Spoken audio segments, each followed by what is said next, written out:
हरे कृष्ण दोस्तों, श्रीमद् भगवद गीता यथारूप अध्याय 6 ध्यान योग।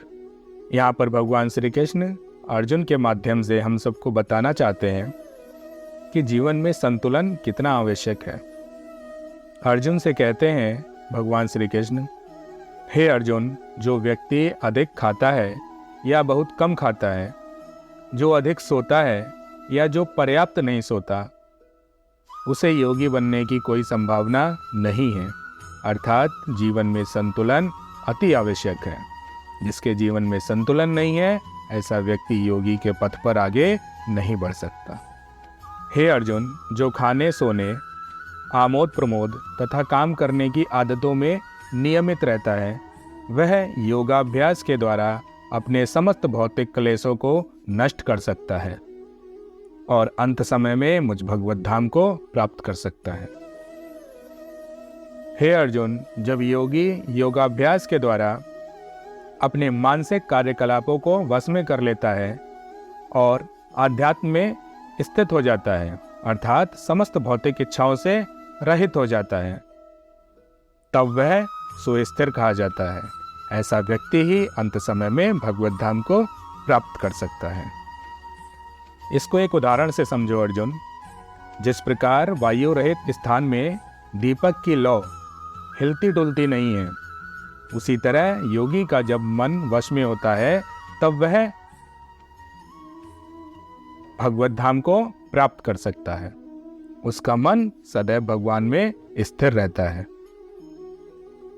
हे अर्जुन, सिद्धि की अवस्था में, जिसे समाधि कहते हैं, मनुष्य का मन योगाभ्यास के द्वारा भौतिक मानसिक क्रियाओं से पूर्णतया संयमित हो जाता है।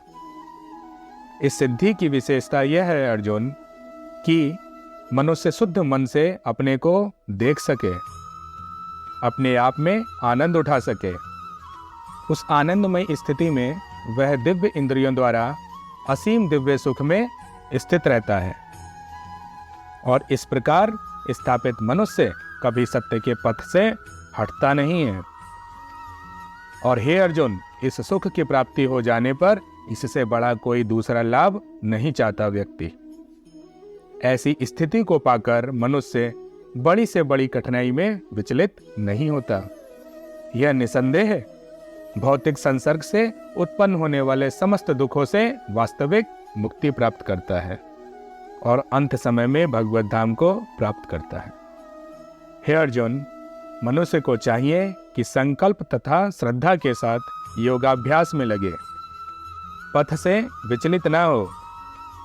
उसे चाहिए कि मनोधर्म से उत्पन्न होने वाले समस्त इच्छाओं का त्याग करे और इस प्रकार मन के द्वारा सभी ओर से इंद्रियों को वश में करे और धीरे धीरे क्रमशः विश्वास पूर्वक बुद्धि के द्वारा समाधि में स्थित हो और इस प्रकार मन को आत्मा में स्थित करना चाहिए तथा अन्य कुछ भी नहीं सोचना चाहिए।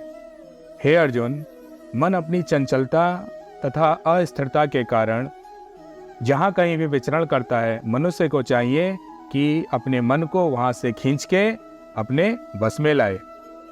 जिस योगी का मन मुझ में स्थिर रहता है, वह निश्चय ही दिव्य सुख की सर्वोच्च सिद्धि को प्राप्त करता है।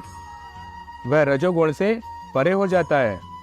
वह परमात्मा के साथ अपनी गुणात्मक एकता को समझता है और इस प्रकार अपने समस्त विगत कर्मों के फल से निवृत्त हो जाता है।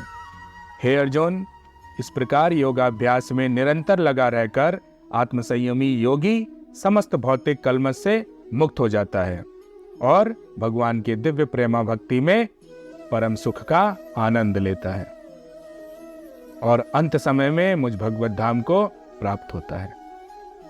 वास्तविक योगी समस्त जीवों में मुझको और मुझ में समस्त जीवों को देखता है। निसंदेह स्वरूप सिद्ध व्यक्ति मुझ परमेश्वर को हर जगह देखता है। हे अर्जुन, जो मुझे हर जगह देखता है और सब कुछ मुझ में देखता है, उसके लिए ना तो मैं कभी अदृश्य होता हूँ और ना वह मेरे लिए कभी अदृश्य होता है। ऐसा व्यक्ति ही योगी कहा जाता है। जो योगी मुझे तथा परमात्मा को अभिन्न जानते हुए परमात्मा की भक्ति पूर्वक सेवा करता है। वह हर तरह से मेरी ही पूजा करता है, मेरे में ही अपना मन को लगाता है। हरे कृष्णा हरे कृष्णा।